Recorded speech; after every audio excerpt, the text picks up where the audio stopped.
तो आइए आज हम लोगों को पढ़ना है महात्मा बुद्ध की जीवनी। महात्मा बुद्ध के बचपन का नाम सिद्धार्थ था। इनके पिता का नाम शुद्धोधन और माता का नाम महामाया देवी था।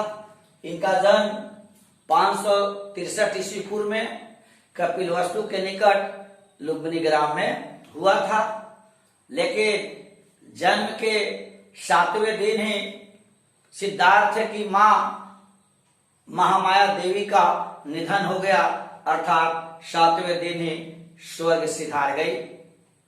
उसके बाद जब महामाया देवी स्वर्ग को सिधार गई तो सिद्धार्थ की सगी मौसी महाप्रजापति गौतमी ने सिद्धार्थ के पालन पोषण का काम किया।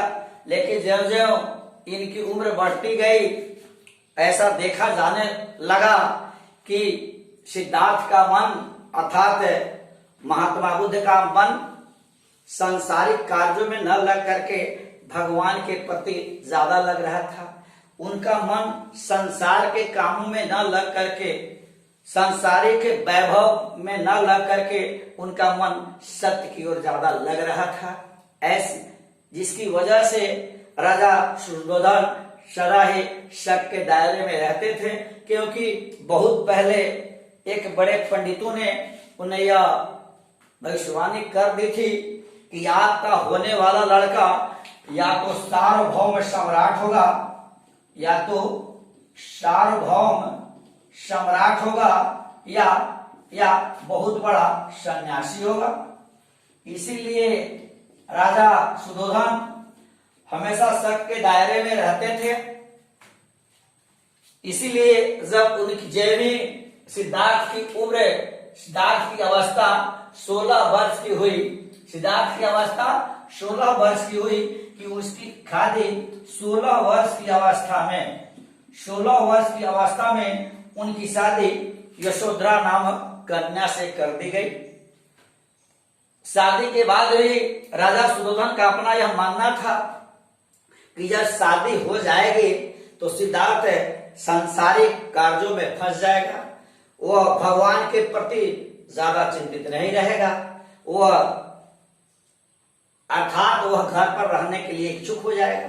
लेकिन उनका मन लग नहीं रहा था। ऐसा हुआ, भगवान की कृपा हुई, उन्हें राहुल नाम का एक पुत्र जन्म लिया। ऐसे राहुल का अर्थ होता है कुशल। राहुल का अर्थ होता है कुशल। 30 वर्ष की अवस्था में उन्हें राहुल नाम के रत्न की प्राप्ति हुई। लेकिन जिस दिन राहुल की छठी मनाई जानी थी, सारा राज्य में खुशियों का माहौल था। सभी लोगों की अधरों पर प्रसन्नता की रेखाएं थी, सभी लोग मदमस्त थे। लेकिन छठी के रात 12 बजे रात्रि को अपने एक सैनिकों को बुलाकर घोड़े से सवार होकर के मगध की सीमा पर आए और मगध की ओर सन्यासी का लिबास बन करके चल पड़े और सैनिकों को लौट जाने का आदेश दिया। जब वह सैनिक लौट कर गया तो सिद्धार्थ के पिता शुद्धोधन से सारी बातें बताई कि अब तो सिद्धार्थ लौटने वाले नहीं हैं, क्योंकि उन्होंने तो सन्यासी का धारण कर लिया है, आगे बढ़ गए हैं और मुझे लौट जाने का आदेश दिया है। इस बात को सुनकर राजा शुद्धोधन काफी दुखी हुए और जाकर के यशोधरा से पूछे, क्या सिद्धार्थ को खोजने के लिए सैनिकों को भेजा जाए। यशोधरा मन ही मन सोच रही थी, मैं क्या बोलूं। उसे इस बात की खुशी थी कि वे भगवान की प्राप्ति के लिए गए हैं, सत्य की खोज के लिए गए हैं। तो जब राजा शुद्धोधन यह पूछते हैं कि वक्त बड़ा ही भोला भाला है, तो यशोधरा जवाब देती है, त्याग के बिना होता किसका भला है। फिर आगे शुद्धोधन कहते हैं, यशोधरे तुम तो बहुत ही कठोर है। यशोधरे तुम तो बहुत ही कठोर है। यशोधरा सर झुकाकर जवाब देती है, मैं क्या करूं, धर्म ले जा रहा उसी की ओर है। 5 वर्षों तक भटकते रहे ज्ञान की प्राप्ति के लिए।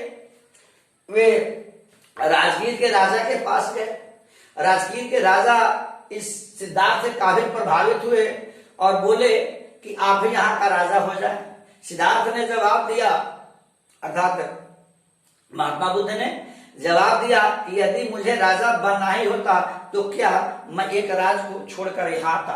उसके बाद कहीं ज्ञान की प्राप्ति नहीं हुई, 5 साल भटकते रहे, तो अंत में बोध गया में एक पीपल के पेड़ के नीचे भगवान की प्राप्ति के लिए ध्यान लगा करके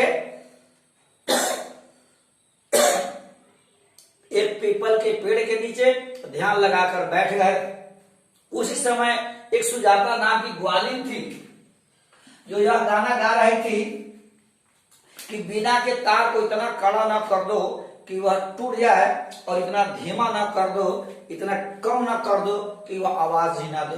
अतः इससे महात्मा बुद्ध को ज्ञान की प्राप्ति हुई और वहीं से उठ करके वे चल दिए और सबसे पहले उन्होंने अपना उपदेश सारनाथ में दिया, जो उत्तर प्रदेश में पड़ता है। उन्होंने सबसे अपना पहला उपदेश सारनाथ में दिया और उपदेश देते रहे और अंत में उनकी मृत्यु कुशीनगर में 483 ईस्वी पूर्व में उनकी मृत्यु हो गई। उनकी मृत्यु कब हुई?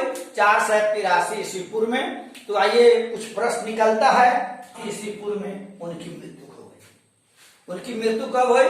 483 ईस्वी पूर्व में। तो आइए कुछ प्रश्न निकलता है। आपसे पूछे महात्मा बुद्ध का जन्म कब हुआ था? तो 500 ईस्वी पूर्व में। बचपन का नाम, पहला नाम, प्रारंभिक नाम क्या था? सिद्धार्थ। आप एक और प्रश्न बनता है, 2 प्रश्न। उनका जन्म किस वंश में हुआ था? इक्ष्वाकु वंश में लिखेंगे। किस कुल में हुआ था? तो शाक्य कुल में लिखेंगे। अच्छा, उनके माँ का नाम क्या था? महामाया देवी। मौसी का नाम क्या था? महाप्रजापति गौतमी। अच्छा, फिर पूछेगा उनको किसके द्वारा ज्ञान की प्राप्ति हुई? तो लिखेंगे सुजाता नामक ग्वालिन थी जो बकरी चला रही थी, उससे इनके ज्ञान की प्राप्ति हुई।